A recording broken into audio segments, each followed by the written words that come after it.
Hi friends, welcome back to one more short video. Welcome back to Dhanashree baby talks. ఈరోజు ఏంటంటే ఒక అద్భుతమైన రోటి పచ్చడి అండి. ఏంటంటే చింతొక్కుతో టమాటా పచ్చిమిరకాయ పచ్చడి అనమాట. సో ఇది అందరికీ తెలిసి ఉండొచ్చు. మీరు కూడా ఒకసారి ఇలా ట్రై చేసి చూడండి. ఏ మాటకు ఆ మాట అండి, రోటి పచ్చళ్ళు అంటేనే అద్భుతంగా ఉంటాయి. సో మిక్సీలో వేసుకునే దానికి మనం రోట్లో చేసుకునే దానికి చాలా డిఫరెన్స్ ఉంటుందన్నమాట. సో ఒకసారి మీరు కూడా ఇలా పచ్చడి అనేది ట్రై చేసి చూడండి. ఏం లేదండి, సింపుల్గా మనకి కావాల్సినన్ని పచ్చిమిరకాయలు తీసుకోండి. పచ్చిమిరకాయలకి డబల్ టమాటాస్ తీసుకోండి. డబల్ అంటే మాకు కాటా ఉంటుంది కాబట్టి నేను కాటాలో చెక్ చేసుకుంటానండి. ఒకవేళ పచ్చిమిరకాయలు మంటున్నాయనుకోండి, తక్కువగా తీసుకొని టమాటాలు ఎక్కువగా తీసేసుకోండి. కొంచెం ఆయిల్ వేసేసుకొని పచ్చిమిరకాయలు వేపుకోండి అండ్ టమాటాలు కూడా వేపేసుకోండి ఫ్రెండ్స్. అంతే, సింపుల్. సో ఇలా ఫ్రై చేసేసుకున్న వాటిని రోట్లో వేసేసుకొని మనం పచ్చడిలాగా చేసేసుకోవటమే.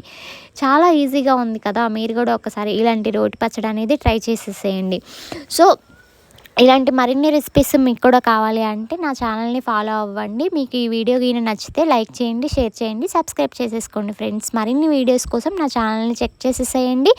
సో ఇలాంటి వీడియో అనేది మీకు డీటెయిల్గా క్లియర్గా కావాలి అంటే లాంగ్ వీడియోలో ఆల్రెడీ పోస్ట్ చేశాను, డిస్క్రిప్షన్లో లింక్ ప్రొవైడ్ చేస్తాను. మీరు కూడా ఒకసారి వెళ్ళి చెక్ చేసేసేయండి.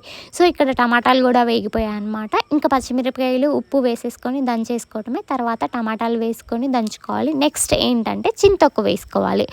సో చింతొక్కు వేసుకుంటేనే ఈ పచ్చడికి టేస్ట్ అనమాట. కొంచెం కారకారంగా పుల్లంగా సూపర్గా ఉంటుంది అనమాట. సో చింతొక్కు వేసుకున్న తర్వాత కొంచెం జీలకర్ర, కొంచెం వెల్లిపాయ వేసేసుకోండి. మీకు కావాలి అంటే ఉల్లిగడ్డ కూడా వేసేసుకోండి ఫ్రెండ్స్. అద్భుతంగా ఉంటుంది వేడివేడి అన్నంలోకి. నెయ్యి కూడా అవసరం లేదు ఫ్రెండ్స్. మీరు కూడా ఒకసారి ఇలా ట్రై చేయండి రోటి పచ్చడిని. Thank you friends, thank you for watching this video. Bye bye.